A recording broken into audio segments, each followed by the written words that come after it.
আধারে ঘোর তুই যে মা আলো দিশা, তোর প্রলয়ঙ্করী রূপে কেঁপে ওঠে শত্রুর তরবারি। জয় জয় মা, জয় জয় মা রানী মা, জয় জয় মা, জয় জয় মা। Hi guys, welcome back to my channel. আমি তুলু, তোমরা দেখছো সুইট তুলু ব্লগ। তো গাইস, তোমরা সবাই কেমন আছো? তো আমি চলে এলাম একটা নতুন ব্লগ ভিডিও নিয়ে। তো এখন আমি শাড়ি টাড়ি পরে রেডি হয়ে গেছি। তো অনেক লেট হয়ে গেছে, শাড়ি পরেছি কারণ মন্দিরে পুজো দিতে যাবো বলে, তাই ভাবলাম ভিডিওটা করি। তো চলো আমি পুজোর জন্য কি কি রেডি করেছি তোমাদের সাথে শেয়ার করি, দিয়ে একদম মন্দিরে গিয়ে তোমাদের সাথে কথা হচ্ছে। তো ফ্রেন্ডস, এই যে এগুলো সব পুজোর জন্য আমি রেডি করেছি। তো চলো ফ্ল্যাশব্যাক।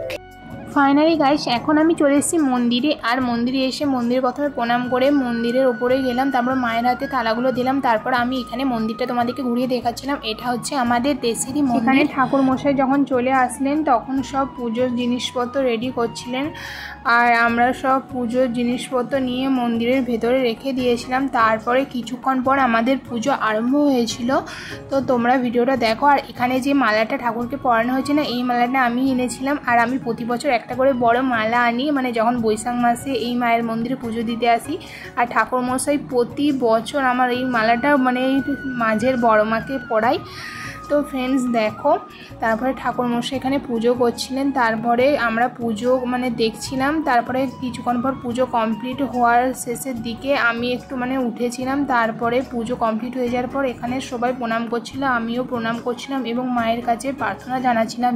আমি একটাই প্রার্থনা করলাম, পৃথিবীতে যেন সকল জীবজন্তু তারা খেতে পায় এবং একটু থাকার আশ্রয় পায়। তো ফ্রেন্ডস, তারপরে পুজো এখন শেষের দিকে। তারপরে আমার সাথে আমার মা, পিসিমা, বৌদিও গিয়েছিল। সবাইকে প্রথমে নেওয়া হয়নি ভিডিওতে, তাড়াহুড়ো করে বেরিয়ে গিয়েছিলাম।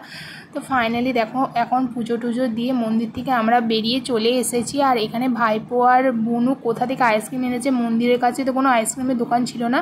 তারপর বাড়িতে এসে আমি, বুনু সবাই মানে প্রসাদ খাওয়ার জন্য বসে গিয়েছিলাম। আর বুনু তো প্রথমেই থালা থেকে সব প্রসাদ খেয়ে নিচ্ছিল। আমি ভাবছিলাম যে আমাকে দে। তারপরে বুনু আমাকে একটা মিষ্টি খাইয়ে দিল। তো আমি এখানে মিষ্টি খাচ্ছি না। আর এই মিষ্টিটা খেতে আমার অনেক ভালো লাগে, পুজোর প্রসাদের মধ্যে এটাই আমি দেখি। তারপর এখানে পুজোর প্রসাদগুলো সব ঠিক করা হচ্ছিল। তারপরে বুনু আর সবাই প্রসাদ নিয়ে নিয়েছিল। তারপরে মাও আমাকে এই থালাটার প্রসাদ দিচ্ছিল। A few moments later. Finally এখন হয়ে গেছে বিকেলবেলা। সবাইকে শুভ বিকালের অনেক অনেক শুভেচ্ছা। তো গাইস দেখতে পাচ্ছ এখন বিকেল হয়ে গেছে আর আমি বেরিয়ে পড়েছি একটু বাইরের দিকে, মানে আমি কম্পিউটার সেন্টার যাব। আর আমার সাথে যাচ্ছে আমার বান্ধবী। তো ফাইনালি কম্পিউটার সেন্টার এসে এখানে আমরা কম্পিউটারে কাজ করছিলাম। স্যার একটা প্র্যাকটিক্যাল দিয়েছিল, সেই প্র্যাকটিক্যালটা কমপ্লিট করছিলাম যেহেতু বিকালে আজ সেন্টার হয়েছে। তো ফাইনালি দেখো, এখন মানে কম্পিউটার সেন্টার থেকে বেরোতে অনেক সন্ধ্যা হয়ে গেছে। আর দেখতেই পাচ্ছ কতটা রাত হয়ে গেছে। আর আমাদের বাড়ি যেহেতু একটু অনেকটা দূরে, তো ফাইনালি এখন আমাদেরকে বাড়ি যেতে হবে। তো আর ভিডিওটা করছি না, একদম বাড়ি গিয়ে তোমাদের সাথে আমি কথা বলছি। ফ্ল্যাশব্যাক।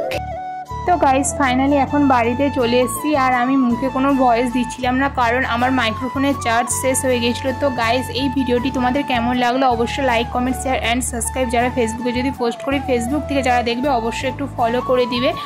আর তোমাদের একটু সাপোর্ট দরকার। নিউ ইউটিউবে এসেছি। চলো নেক্সট ভিডিওতে তোমাদের সাথে দেখা হচ্ছে। সবাইকে টাটা। আর সবাই ভালো থেকো, সুস্থ থেকো এবং সবাই আনন্দে থেকো। সবাইকে টাটা।